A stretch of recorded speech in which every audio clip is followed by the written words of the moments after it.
Hey guys, it's great to see you again. This week, Ronnie and I are going to talk about, as a buyer, what you can do to stay resilient in a super competitive Silicon Valley real estate market.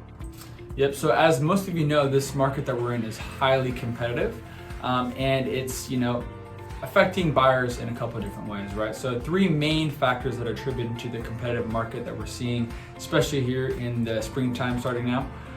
We're seeing one, low inventory, right? So a lot of buyers are competing for the same homes. Two, rising interest rates. So a lot of buyers are competing to lock in that interest rate. And then number three, we're seeing a lot of people hurrying up as prices do continue to increase. We're trying to see people lock in before they get priced out. Sorry, Ronnie, not to cut you off, but there's a lot of challenges, as you can tell, in today's marketplace if you're a buyer.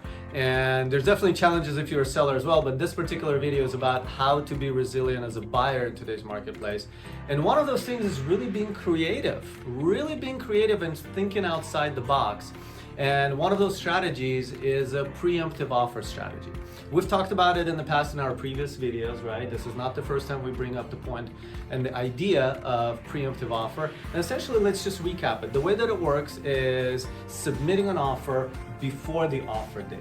So seller sets an offer date, but we as agents guide our buyers to submit an offer before the actual date. So there's a couple of advantages with this strategy. The first being is that you're not being looked at as a number among 15 other people, right? Or 15 other buyers, interested parties. You are now having a one-on-one negotiation, so to speak, with the seller. That's the best case scenario. The worst case scenario that could come out of this is the seller could say no.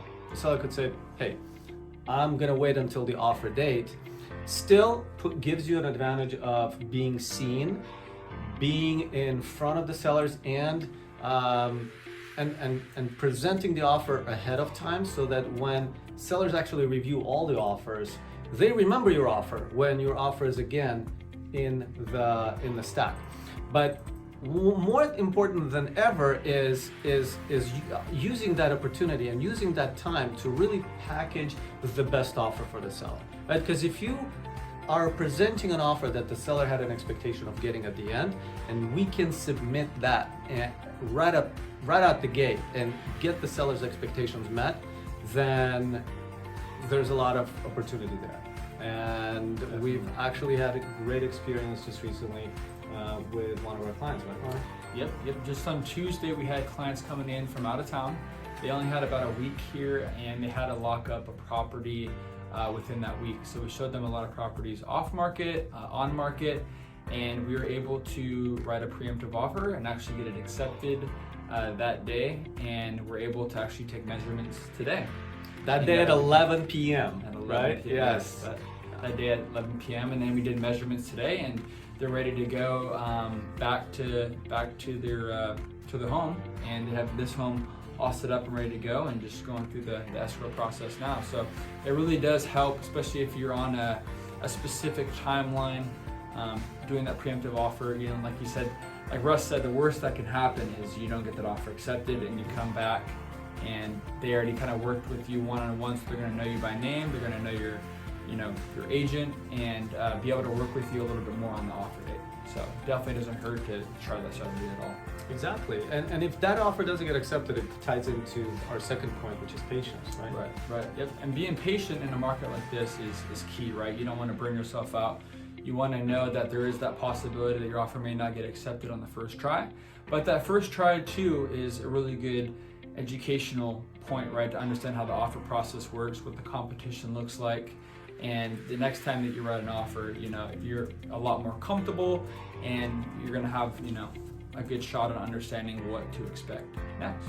Yeah. So just to recap, point number one, get creative. Do things outside the box.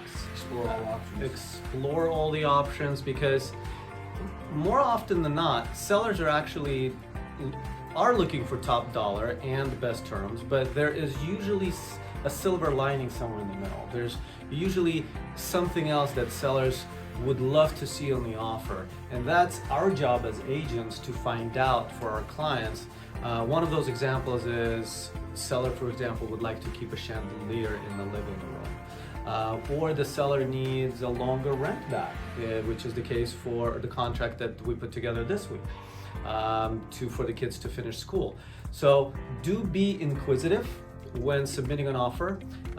Realize that price and terms, while very important in getting your offer accepted, may not be the end to all. There could be other things that sellers are looking for, and it's our job as agents to find that out and uncover those truths so that we can really make the offer very, very attractive for sellers.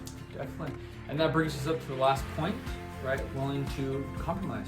Willing to compromise, exactly. Willing to compromise means there's so many different options available.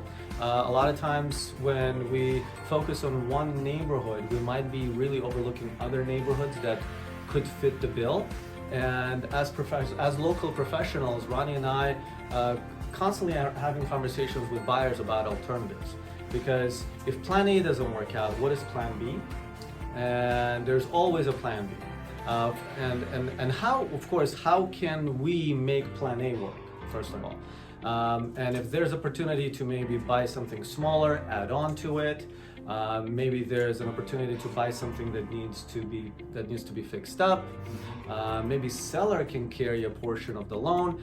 There's so many things that are available to clients in today's marketplace that are just beyond contractual. And that's what we constantly do for our clients to get their offers accepted, is thinking outside the box, being creative, and having that flexibility to offer the seller something more than just price and terms. Definitely. Well, thank you guys so much for following today's video. I hope those buyer tips helped you out in a competitive market. Stay optimistic. If you guys have any questions, do let Russ or I know. You can DM us here, text us, email us, whatever's easier for you. And we look forward to seeing you on the next video. Thanks so much for staying with us today. See you soon.